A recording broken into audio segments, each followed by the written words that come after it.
النبی صلی اللہ تعالیٰ علیہ وسلم کے خوبصورت ایام ہیں۔ پوری دنیا میں اور دنیا کے ہر کونے میں نبی پاک علیہ السلام کے میلاد شریف کی دھوم مچی ہوئی ہے۔ ہر جگہ حضور کے فضائل، خصائل، شمائل بیان ہو رہے ہیں۔ نبی پاک کی نعتوں سے پورا زمانہ گونج رہا ہے۔ حضور کی سیرت مبارکہ کے فیوز و برکات سے اہل اسلام اپنے دلوں کو منور فرما رہے ہیں۔ اس کے ساتھ ساتھ حضور علیہ السلام جو روشن، خوبصورت، چمکدار تعلیمات لے کے دنیا میں تشریف لائے، وقت جیسے جیسے گزر رہا ہے لوگ محسوس کر رہے ہیں کہ نجات اگر ہے تو اسی رستے میں ہے جو مدینے والے رسول نے عطا فرمایا ہے صلی اللہ تعالیٰ علیہ وسلم۔ چونکہ اللہ تبارک و تعالیٰ نے خود نبی پاک کے ذکر مقدس کو بلند فرمایا ہے، اس لیے بہت سارے ذرائع، بہت سارے اسباب بن گئے۔ پہلے محافل، مجالس، میلاد کے اجتماعات کا انعقاد ہوتا تھا، جلوس ہوتے تھے۔ اب یہ کہ بڑے بڑے ٹی وی چینل اور دنیا کے بڑے بڑے نشریاتی ادارے، آپ جس طرف بھی دیکھیں گے رسول پاک علیہ السلام کا تذکرہ کرتے نظر آئیں گے۔ بہت پہلے کہا تھا اعلیٰ حضرت نے کہ عرش پہ تازہ چھیڑ چھاڑ اور فرش پہ طرفہ دھوم دھام، کان جدھر بھی لگائیے تیری ہی داستان ہے۔ کان جدھر بھی لگائیے تیری ہی داستان ہے۔ ہر جگہ حضور کے ذکر پاک نے روشنی بکھیری ہوئی ہے۔ اللہ تعالیٰ نے جہاں نبی پاک علیہ السلام کو بڑی عظمتوں، شانوں، رفتوں اور بلندیوں سے نوازا، وہاں یہ بھی فرمایا کہ وَمَا أَرْسَلْنَاكَ إِلَّا رَحْمَةً لِّلْعَالَمِينَ۔ ہم نے اپنے محبوب علیہ السلام کو تمام جہانوں کے لیے رحمت بنا کر بھیجا ہے۔ نبی پاک صلی اللہ تعالیٰ علیہ وسلم کا وجود سراپا رحمت ہے۔ حضور کا بولنا بھی رحمت ہے، خاموش رہنا بھی رحمت ہے۔ نبی پاک علیہ السلام کا کسی کو کچھ عطا کرنا بھی رحمت ہے، اور کسی کو صبر کی تلقین کرنا یہ بھی رحمت ہے۔ حضور کسی کو خوش ہو کے دیکھ لیں تو یہ بھی کرم کی بات ہے، اور محبوب کریم علیہ السلام کبھی ناراض ہو جائیں تو اس کے بعد بھی جب حضور راضی ہوتے ہیں تو رحمت کی برکھا ہی برسا کرتی ہے۔ اور حضور علیہ السلام نے فرمایا ہے، میں نے اللہ کی بارگاہ میں یہ دعا کی ہے کہ مالک اگر میں کسی کو جھڑک دوں نا، کسی مسلمان مومن کو، تو مالک اسے بھی اتنا ثواب دینا جتنا تو فرض نماز کا ثواب عطا فرماتا ہے۔ تو وجود سارے کا سارا حضور کا رحمت کاملہ ہے۔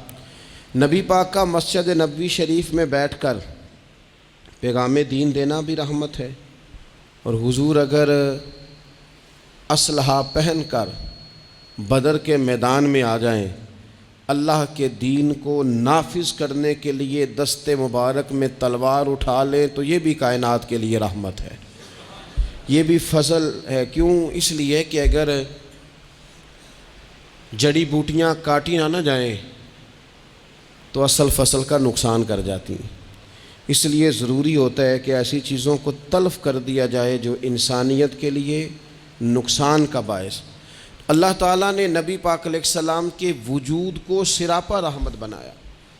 بدقسمتی یہ ہوئی کہ دور جب بدلا نا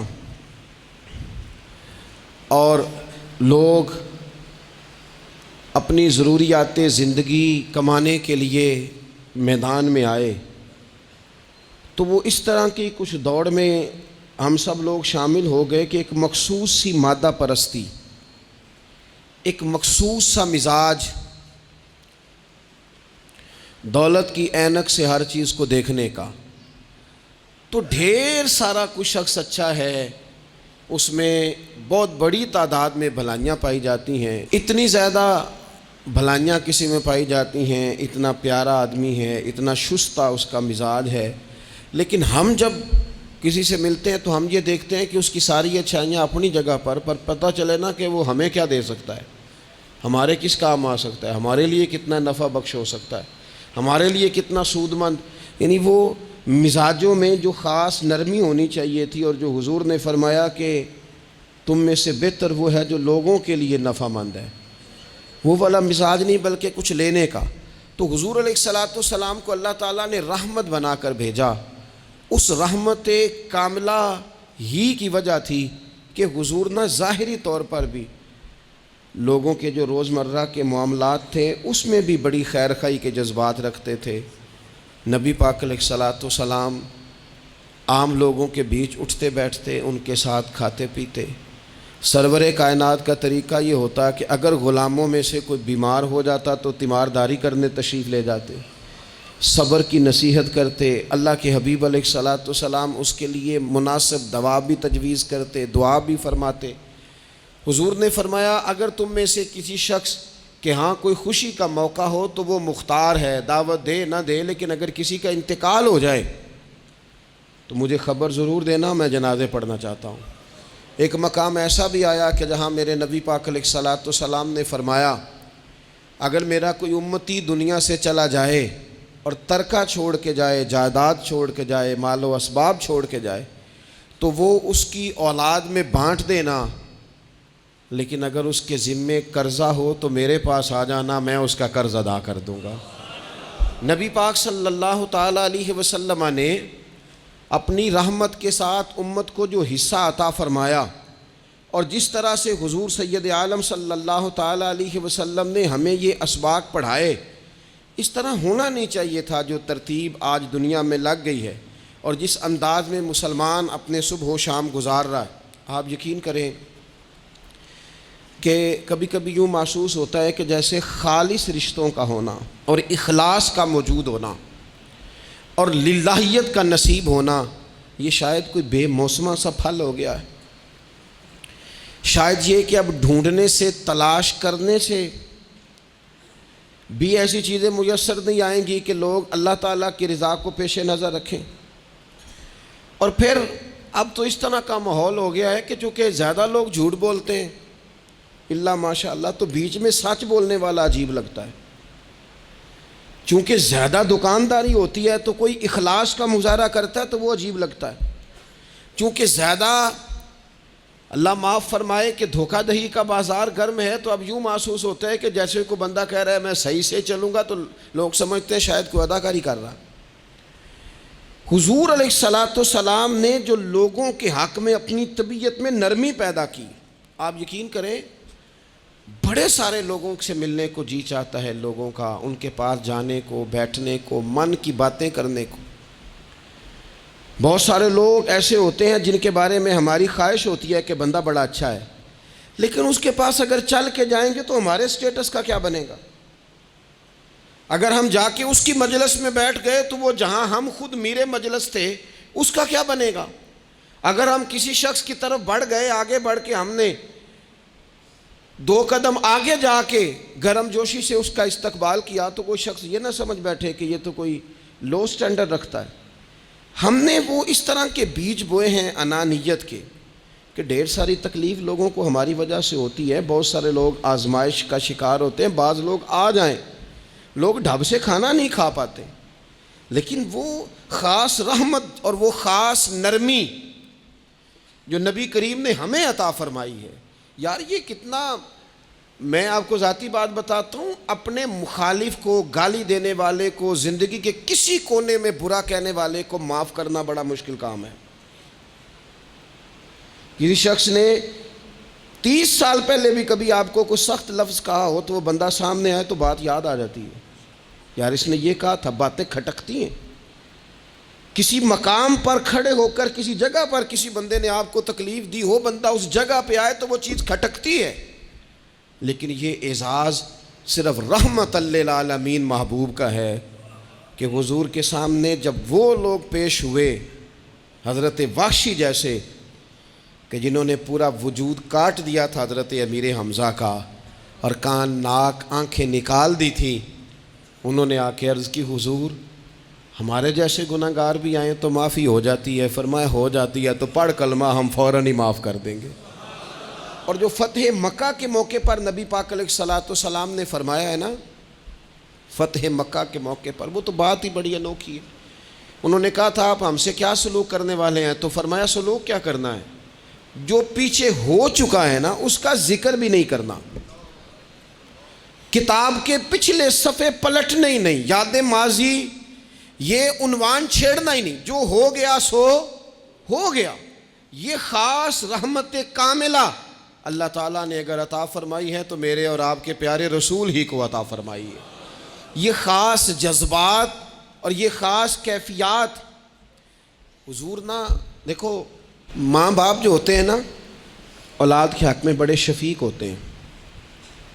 میں بڑی ذمہ داری سے بات کرنے لگا ہوں. ماں باپ کے ساتھ اگر کوئی سب سے بڑھ کے زیادتی کرتا ہے تو کرتی بھی اولاد ہی ہے. بڑا کچھ کر جاتے ہیں بچے، بعض ایسی باتیں بھی کر جاتے ہیں کہ جو اسے نہیں کرنی چاہیے. لیکن کہو نہ والد صاحب سے کنارہ کر دیں بچے سے، جس کے 9 بیٹے بھی ہیں اسے بھی کہو نا کہ تو کر ذرا کنارہ کر کے دکھا، نہیں کر سکتا. وہ شفقت پدری جو رب نے اس کے سینے میں رکھ دیا وہ کیسے نکالے گا؟ 20 دفعہ غصہ آیا تو اس نے پلان کیا کہ آج کے بعد نہیں، ختم. اب میں نے بتانا ہے اس کو کہ کس طرح کوئی کسی کے ساتھ زیادتی کرتا ہے، لیکن 1 گھنٹہ بھی نہیں تیرا گزرا، کیونکہ شفقت پدری ہے. خدارا یہ میرا اور آپ کا سب کا معاملہ، اس کو سمجھیے گا. شفقت پدری اگر مرشد ہو نا، کبھی مرشد کریم، تو پرخشیں اڑا دینے والوں کو بھی سینے سے لگانے کا حوصلہ رکھتا ہے، چونکہ وہ شیخ جو ہے اس کا دل جو بڑا ہے. کئی دفعہ سارا سینہ چھلنی ہوتا ہے پر اس سینے چھلنی کرنے والوں کو بھی سینے سے لگانا پڑتا ہے. اس لیے کہ دل دریا سمندروں ڈونگے کون دلاں دیاں جانے، تے 14 طبق دلے دے اندر تے تمبو وانگوں تانے. مشکل کام ہے استاد صاحب. وہ مطلب ہم نے یہ دیکھا ہے کہ بچے کو اٹھانے کے لیے والد آ گئے کہ نہیں جی نہیں ہم نے نہیں پڑھانا، تو استاد صاحب کہنے نے او میں بڑی محنت کی تھی جی ہن تے چل گیا ہے 6 مہینے ویکھو تے صحیح، میں نے بڑی مشقت کی ہے، یہ راہ میں نہ اسے لے جاؤ. میں نے تو کئی ناشتے نہیں کیے کہ کلاس میں پہنچنا تھا، کئی دفعہ میں نے کھانا چھوڑ دیا کہ مجھے دیر ہو گئی تھی. نہ لے کے نہ جاؤ، میری مشقت ہے. یہ میں آپ کو وہ والی مثالیں دے رہا ہوں جو صرف میرے اور آپ کے عقل کے قریب ہیں. جب تیری 20 غلطیوں سمیت تیرا والد، تیری ماں، تیرے مرشد، تیرے استاد، تیرے بزرگ، تیرا بڑا بھائی تجھے قبول کر لیتے ہیں نا، تو بس سمجھ لے یہ جتنا بھی پیار کرتے ہیں یہ سارا ایک قطرہ ہے، اور محبوب جو محبت کرتے ہیں اس میں سارے دریا سما جایا کرتے ہیں. رسول پاک جو پیار کرتے ہیں نا، نبی کریم جو محبت کرتے ہیں، حضور، اور حضور کو سب سے زیادہ غم کیا رہتا تھا؟ روزی روٹی کا نہیں، اس کا بھی بندوبست کیا، تعلیم و تعلم کا بھی بندوبست کیا. حضور کا سب سے بڑا احساس یہ تھا کہ میری امت دوزخ سے بچ جائے، جنت میں جائے، گمراہ عقائد سے باہر آئے، راہ حق انہیں نصیب ہو.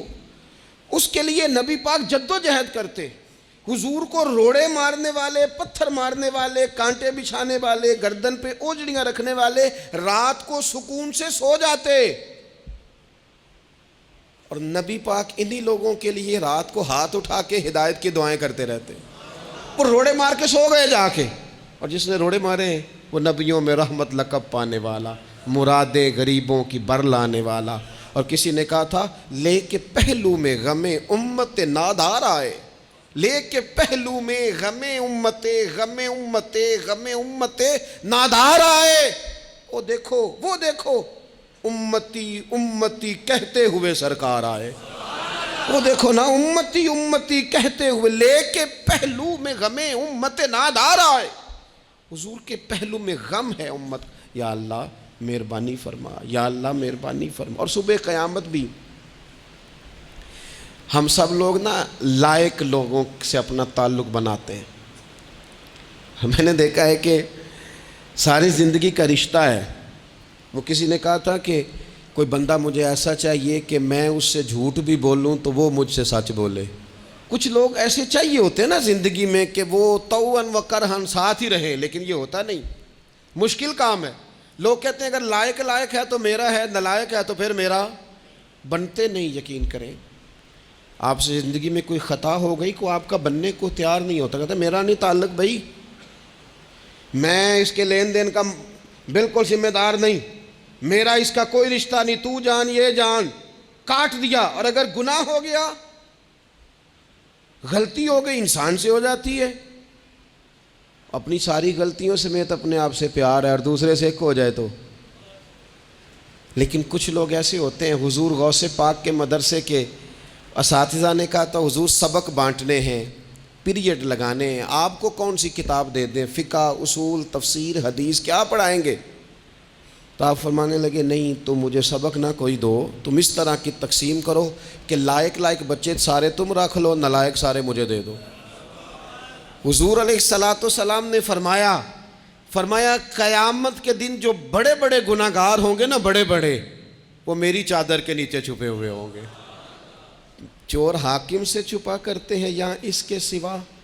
تیرے دامن میں چھپے چور انوکھا تیرا. اور حضور ہمارے وکیل نہیں، حضور ہمارے شفیع ہیں. حضور ہماری وکالت نہیں کریں گے، حضور ہماری شفاعت کریں گے.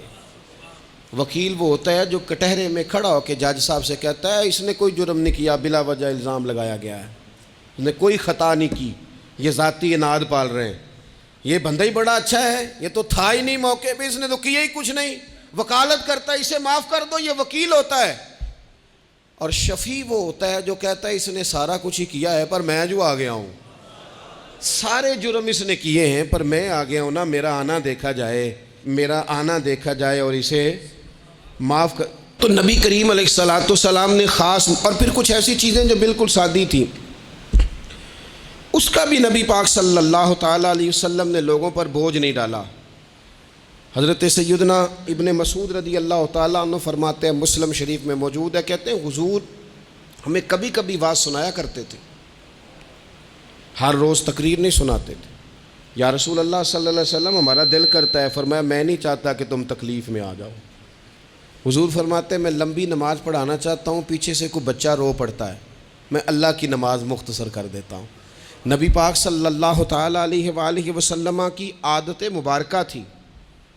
حضور سواری پہ چل رہے ہوتے تھے تو کوئی غلام ساتھ چلنا چاہتا تھا تو فرماتے تھے تو میرے ساتھ آ کے سواری پہ بیٹھ جا.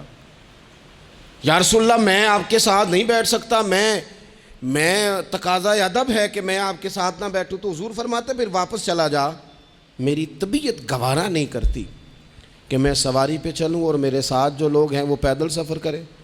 احساسات، جذبات، محبوب کریم کو اللہ تبارک و تعالیٰ نے جو دل عطا کیا. آپ دیکھیں چھوٹے چھوٹے بچوں، وہ ہمارے ہاں نا جی بزرگ ناراض نہ مجھ سے ہو جائیں، ہمارے ہاں بزرگ بازو کا شکوہ کرتے ہیں، کہتے ہو کاکا ادھر آئے نا، تو میرے نہ سلام نہیں لئی. بھئی آپ لے لیتے سلام، یہ کچھ جھگڑے والی بات ہے؟ آپ سلام کر دیں. رسول پاک کی عادت مبارکہ تھی کہ چھوٹے چھوٹے بچے گلیوں میں ہوتے تو حضور آگے بڑھ کے خود انہیں سلام کہتے، ان کے سروں پہ دست شفقت پھیرتے، ان کی چھوٹی چھوٹی باتیں سنتے، ان کے سوالات کے جواب ارشاد فرماتے. اللہ کے پیارے رسول صلی اللہ تعالیٰ علیہ وسلم کا تو یہ معاملہ تھا کہ عبادت کے معاملے میں بھی جب ایک شخص نے کہا کہ یا رسول اللہ میں ساری رات نماز پڑھا کروں گا، سارا دن روزہ رکھوں گا، تو حضور نے فرمایا نہ، آنکھیں تکلیف میں آ جائیں گی، وجود تھک جائے گا. ایک سرکار کی زوجہ محترمہ ام المومنین نے رسی باندھ لی تھی مسجد نبوی میں کہ میں جب تھک جاؤں گی تو ٹیک لگا لوں گی، پر میں نے پڑھنی ساری رات ہے نماز. اللہ کے محبوب نے فرمایا جتنی دیر طبیعت اجازت دے اتنی دیر پڑھو، باقی آرام کرو. اور فرمایا تمہاری آنکھ کا بھی تمہارے اوپر حق ہے، تمہارے وجود کا بھی تمہارے اوپر حق ہے. یہ ساری چیزیں نبی پاک صلی اللہ تعالیٰ علیہ وسلم کی امت کے ساتھ رحمت پر دلالت کرتی ہیں.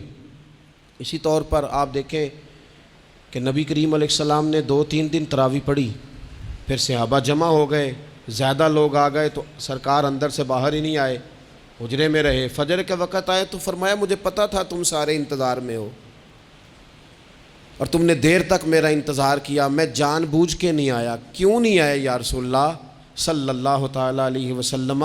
تو حضور فرمانے لگے اس لیے نہیں آیا کہ اگر میں آ جاتا اور کچھ دن مستقل یہ نماز پڑھتا تو میرے دل میں خیال آیا کہیں رب کریم اسے فرض نہ کر دے، تمہیں مشقت ہوگی، تمہیں تکلیف ہوگی، لہٰذا میں حضور دل چاہ رہا ہے نفل عبادت کو، اس لیے نہیں کر رہے کہ امت پر کہیں ضروری ہو جائے۔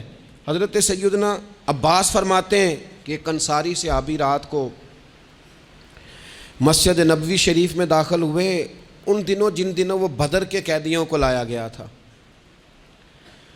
تو ان قیدیوں کو رسیاں صحابہ نے زور سے باندھ دی تھی، تو کہتے ہیں کہ میں نے دیکھا نبی کریم علیہ السلام بڑی بے چینی کے عالم میں کبھی ادھر جاتے کبھی ادھر آتے۔ میں نے عرض کی یا رسول اللہ صلی اللہ تعالیٰ علیہ وسلم خیریت ہے؟ تو حضور نے فرمایا ان قیدیوں میں میرے چچا جناب عباس بھی ہیں، وہ ہائے ہائے کرتے ہیں تو مجھے نیند نہیں آتی۔ چلو زیادہ نہیں تو تھوڑا احساس کبھی چچا کا بھی پیدا کرنا چاہیے۔ ویسے چچا چاند نہیں ہوتا، چندہ ہمیشہ ماموں نہیں ہونا ہے۔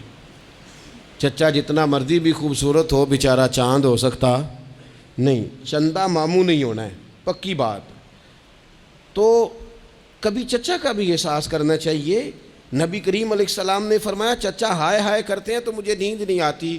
وہ انصاری صحابی فرماتے ہیں کہ میں دوڑا گیا اور میں نے جا کے معلومات کی کہ حضرت عباس رضی اللہ تعالیٰ عنہ کو کہاں باندھا گیا ہے۔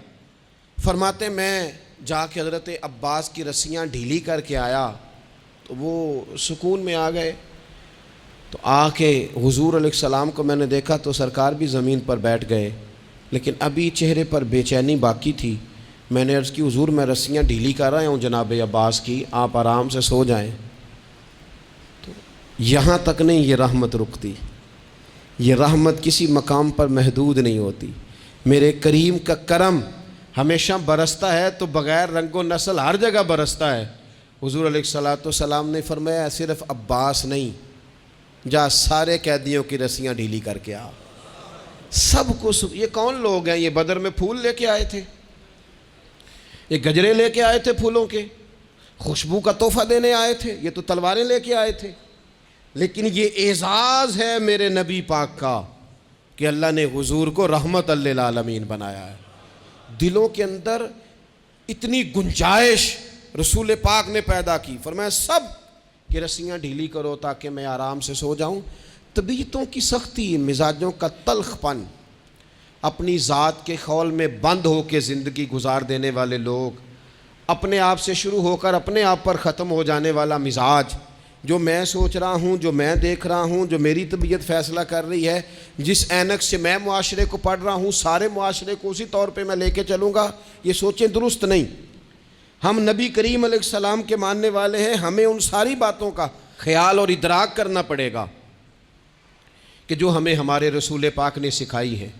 انسان پر بعض اوقات کچھ لوگ اس طرح کا بھی اس کے ساتھ رویہ اختیار کرتے ہیں کہ رد عمل کے طور پر کچھ کہنا پڑتا ہے۔ بعض لوگ سخت سست کہہ دیتے ہیں رد عمل کے طور پر، خود اس طرح کے نہیں ہوتے، لیکن تانگ آمد بجانگ آمد۔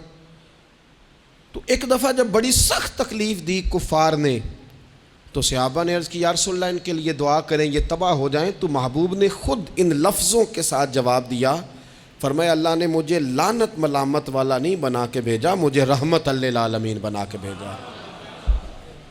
انہیں ہر وقت تانے دیتے رہنا، ہر وقت کھڑے رہنا، یہ دیکھیں نا میرے ملک کا ماحول کیا بنا ہوا ہے، رائے کا اختلاف ہی ہے نا، لیکن جو دھینگا مشتی روز ہوتی ہے اور جو دھما چوکڑی روز مچائی جاتی ہے، روز جو نئی سے نئی کہانی پنپتی ہے، ملک کے اندر کوئی شخص ایسا نہیں رہ گیا، کوئی ادارہ ایسا نہیں رہ گیا جس کے بارے میں ہمارے دل بالکل صاف ہوں۔ اس لیے کہ ہم نے مزاج اس طرح کا بنا لیا ہے، ہم نے اینک اس طرح کی لگا لی ہے، لہجے اس طرح کے بنا لیے۔ حضور سید عالم علیہ السلام نے ایک دن فرمایا تھا مجھے کسی صحابی کے بارے میں کوئی بات نہ پہنچانا، کسی کی غلطی آ کے ڈائریکٹ مجھے نہ بتانا، میرے سامنے کچھ بھی ایسا نہ کرنا۔ یا رسول اللہ کیوں؟ فرمایا میں چاہتا ہوں میرے دل میں سب کے لیے گنجائش ہے تو گنجائش ہی رہے، لوگوں کو خوش گمان رہنے ہی نہیں دیا جاتا۔ اچھی سوچیں پیدا کرنے کے موقع ہی نہیں دیے جاتے. وہی بدگمانیاں ہیں، وہی ماحول کے اندر شدت ہے، وہی انداز ہمارا اس طرح کا ہے، اور وہی کچھ ہم کر رہے ہیں، اور سارے ہیں کہ ایک ہی لاٹھی کے ساتھ ہانکے جا رہے ہیں. خدا را چیزوں کو دیکھیں اور غور کریں کہ ہم نبی پاک صاحب الاولاق سید عالم صلی اللہ تعالی علیہ وسلم کے ماننے والے ہیں. پھر ایک اور بات، حضور کی رحمت چونکہ کامل ہے تو حضور علیہ السلام کا ایک طریقہ ہے. دنیا میں دو طرح سے لوگ اپنا آپ ثابت کرتے ہیں. ایک پورے ماحول میں لوگ اندھیرا کرنا چاہتے ہیں تاکہ میں صحیح طرح چمک جاؤں. وہ پھر بتاتے ہیں کہ اس وقت دنیا میں کوئی آدمی بھی میرے سوا ٹھیک نہیں ہے. کسی کا بھی تذکرہ ان کے سامنے کیا جائے تو ایک دو چار کمزوریاں اس کی وہ بتا دیتے ہیں، کیونکہ وہ فل اندھیرا کرنا چاہتے ہیں اور سمجھتے یہ ہیں کہ جب میں اندھیرا کروں گا تو پھر میں زیادہ چمک جاؤں گا. اس لیے باقاعدہ منصوبہ بندی کی جاتی ہے اور باقاعدہ لوگ بٹھائے جاتے ہیں اور کردار کشی کرنا ایک پورا ماحول بنا دیا گیا، اور کوئی بھی شخص اس سے مبرہ نہیں، وہ دینی تعارف رکھتا ہو یا دنیاوی تعارف رکھتا ہو، سیاسی سماجی معاشرے میں کوئی مقام رکھتا ہو یا سیاسی قد کاٹ سے اس کا تعارف ہو. کردار کشی عام بنا دی گئی اور اس پر لوگ خوش ہوتے ہیں. میرے بھائیوں، نبی کریم نے بھی اپنا اثبات کیا ہے، لیکن رسول پاک کا طریقہ یہ نہیں ہے کہ کسی دوسرے کی نفی کر کے ہی اپنا اثبات ہوتا ہے. قرآن تو نبی پاک پہ نازل ہوا ہے نا، حضور قرآن لے کے آئے ہیں، پر اس قرآن میں تو حضرت موسیٰ کی تعریفیں بھی ہیں، حضرت عیسیٰ کے تذکرے بھی ہیں، جناب عیسیٰ کے معجزات بھی ہیں. اس میں تو حضرت نوح کا ذکر بھی ہے، اس میں تو حضرت آدم کا ذکر بھی ہے، اس میں تو حضرت یوسف علیہ السلام کے حسن و جمال اور کمال کے تذکرے، اس میں تو جناب لقمان حکیم کی حکمت اور دانائی کی بات ہے، اس میں تو حضرت خضر کا تذکرہ ہے. اس قرآن مجید کے اندر تو اولیاء اللہ کی شان ہے، اس میں تو ماں باپ کی فضیلت ہے، اس میں تو پڑوسیوں کی بات ہے. اس قرآن مجید نے تو غریب کی بات کی، یتیم کی بات کی، بیوہ کی بات کی. تو رسول کریم نے بتایا کہ دوسروں کو پیچھے کر کے اپنے آپ کو آگے نہیں کیا جا سکتا. تم سب کو ساتھ لے کے چلو، تمہیں اللہ امامت عطا فرما دے گا. حضور نے تعارف کرایا اپنی امت کو سارے نبیوں کا، رسولوں کا. حضور نے ان کے تذکرے کیے، احادیث میں ان کے تذکرے ہوئے.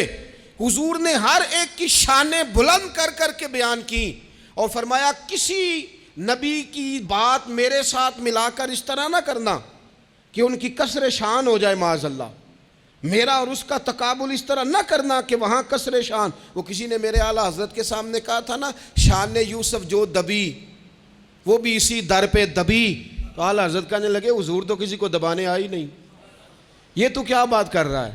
تو کہہ شان یوسف جو بڑی وہ بھی اسی در سے بڑی. یہ کہہ کہ نبی پاک تو عزتیں دینے آئے، ہر ایک کی قسمت میں حضور نے عزت لکھی. کہا باپ راضی ہو گیا تو رب راضی ہو گیا. فرمایا ماں کے قدموں کے نیچے جنت، بہنوں کی بیٹیوں کی پرورش جو کر کے آئے گا میرے ساتھ جڑ کے انگلیوں کی طرح جنت میں جائے گا.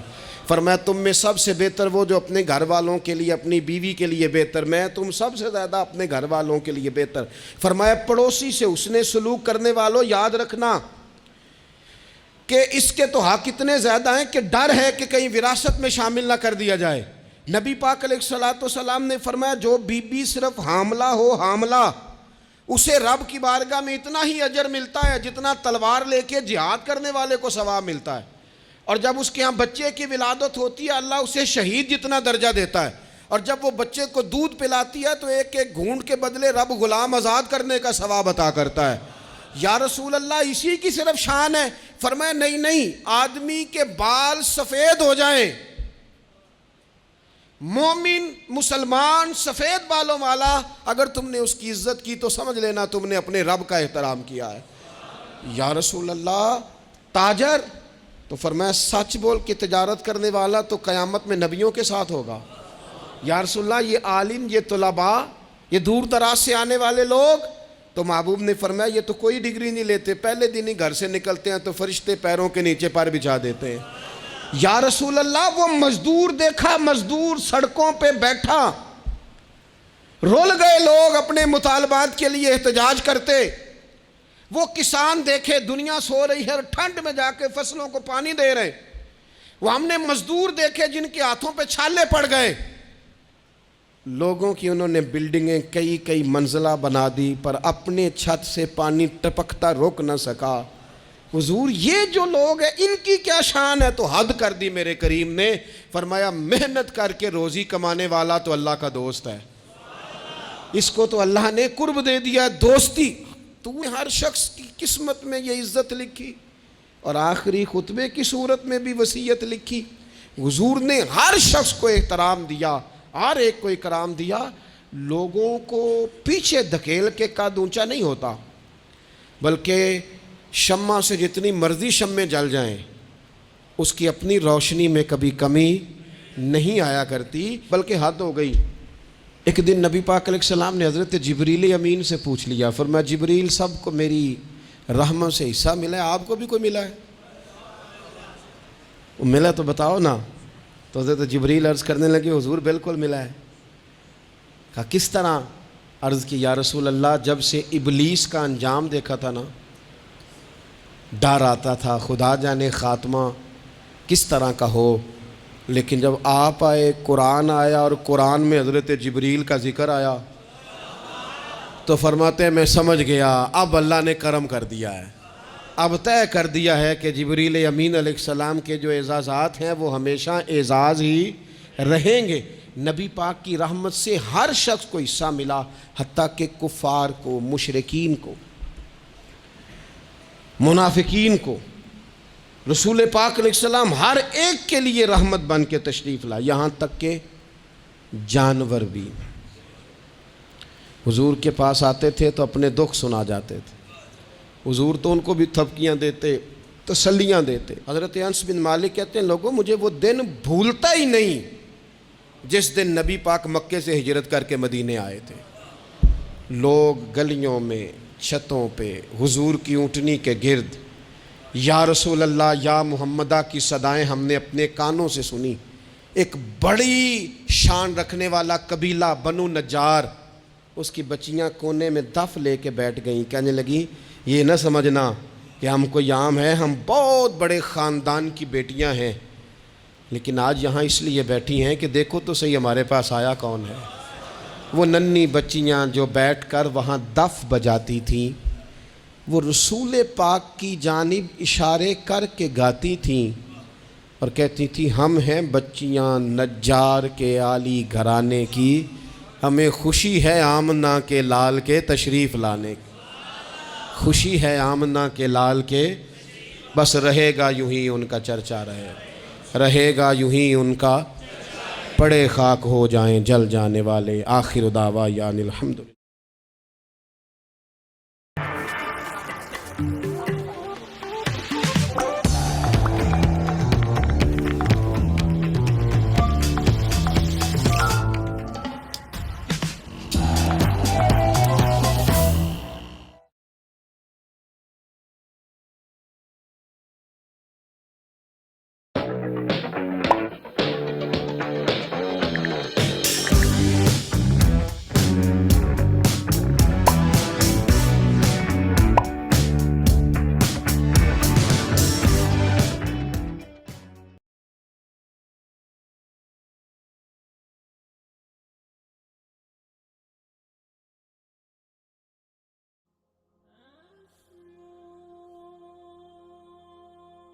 بخاری شریف میں قبیلہ غامدیہ کی اس عورت کا تذکرہ موجود ہے جو خود آئی تھی، کوئی گرفتار کر کے نہیں لایا تھا، از خود آئی۔ احساس پیدا ہو گیا نا گناہ کا۔ یہاں بہت ساری غلطیاں کر کے بھی لوگ جب اپنی بات کرتے ہیں تو کہتے ہیں کبھی یاد تو نہیں کسی کے ساتھ زیادتی